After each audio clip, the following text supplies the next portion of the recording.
देखिए ये question number 5 देखिए, क्वेश्चन नंबर 5 और एग्जाम्पल नंबर फर्स्ट यानी उदाहरण पहला और क्वेश्चन नंबर जो 5 है दोनों सेम है, थोड़ा सा अंक सिर्फ बदला है। ध्यान से देखिएगा, आपको बढ़िया समझ में आएगा। क्वेश्चन आप लोग पढ़िए। क्वेश्चन क्या कर रहा है, जांच कीजिए कि क्या किसी प्राकृत की बात करे, तो ये बात ध्यान दीजिए, नेचुरल नंबर की बात कर रहा है, प्राकृतिक संख्या की बात कर रहा है। प्राकृतिक संख्या हमने बता दिया है कि वे संख्याएं जिससे क्या किया सके, गणना किया जा सके, उसे हम लोग प्राकृतिक संख्या बोलते हैं। क्या बोलते हैं भैया?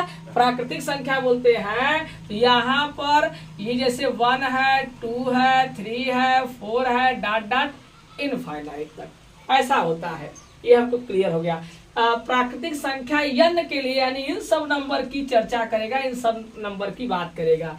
के लिए संख्या 6 के पावर n अंक 0 पर समाप्त हो सकती है। पूछ रहा है कि 6 के पावर n पर समाप्त हो सकती है कि नहीं, तो सकती नहीं। किस पर? 6 के पावर n पर। तो आप समझिए 6 के पावर n का मतलब सर जी क्या, यानी सर जी ये नेचुरल नंबर है, यानी 1 रखेंगे तो 6 आएगा, 2 रखेंगे तो सर जी 36 आएगा, 3 रखेंगे तो कितना आएगा भैया?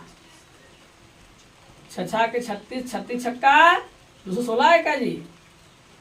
ठीक, 36 में 6 गुणा कर लेते हैं, 6 36 36 18, ठीक है, इतना आएगा। अब इतना आएगा तो हमको ये क्लियर हो रहा है सर, जो इकाई अंक है कहा है अंक 0 पर समाप्त होगा। सर 0 पर समाप्त होने का मतलब सर जी यहाँ पर 0 आना चाहिए। क्या 0 पर आ रहा है? नहीं आ रहा है भाई। देखिए कहाँ 0 पर आ रहा है, यहाँ पर 0 पर आने कहा कि 6 के पावर n पर ये 0 पर समाप्त होगा। हमने 1 रख के चेक किया, 2 रख के चेक किया, 3 रख के चेक किया, कहीं पर 0 नहीं आया। आगे भी नंबर ले सकते हैं, ठीक है, तो आगे भी नंबर ले सकते हैं। यहाँ पर क्या करना है, यहाँ पर अब कैसे जानेंगे? एग्जाम्पल आपने पहला देखा होगा, हमने बढ़िया से कुछ समझाया था, यहाँ बता दे रहे हैं। मान लो कोई बच्चा नया देख रहा है उसको, तो यहाँ समझ लीजिए 0 कब समाप्त होगा। 0 पे साथ तब समाप्त होगा जब उसके अभाज्य गुणनखंड में 2 और 5 आएगा, तभी 0 पे समाप्त होगा, अन्यथा समाप्त नहीं होगा। चेक करने के लिए जैसे मान लो हमने 20 लिया तो 2 गुणत्ते 5, अगर मैंने ले लिया मान लो 30 ले लिया तो 2 गुणत्ते 2 3 गुणत्ते 5। ये देख रहे हैं, ये और ये कॉमन सब मिल रहा है का, यानी पक्का सर जी 2 और 5 अगर उसके अभाज्य गुणनखंड में आएगा तभी जाकर वो क्या होगा, वो 0 पे समाप्त होगा, अन्यथा समाप्त नहीं होगा। तो इसी चीज को हम लोग अपना सिस्टमैटिक लिखना, क्योंकि इसमें लिखना ही है, उसी का बढ़िया से नंबर मिलता है। अगर लिखना कैसे है सर जी, लिखेंगे हल में, यदि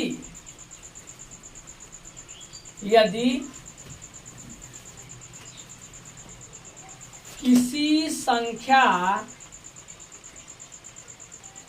के अभाज्य गुणनखंड में 2 और 5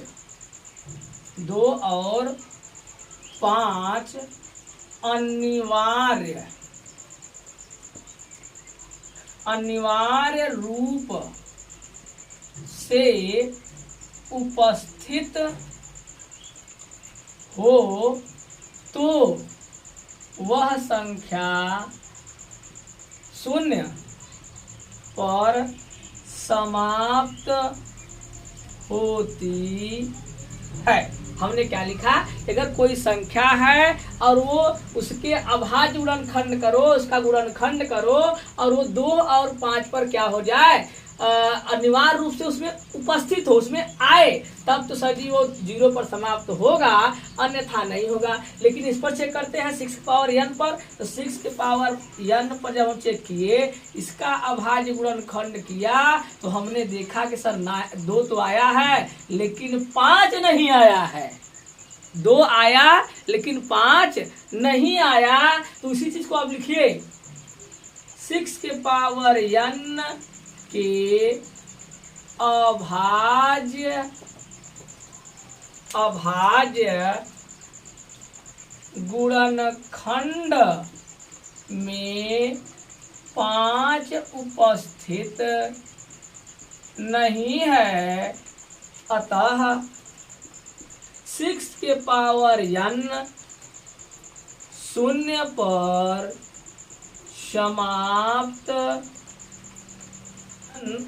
पर समाप्त नहीं होगा।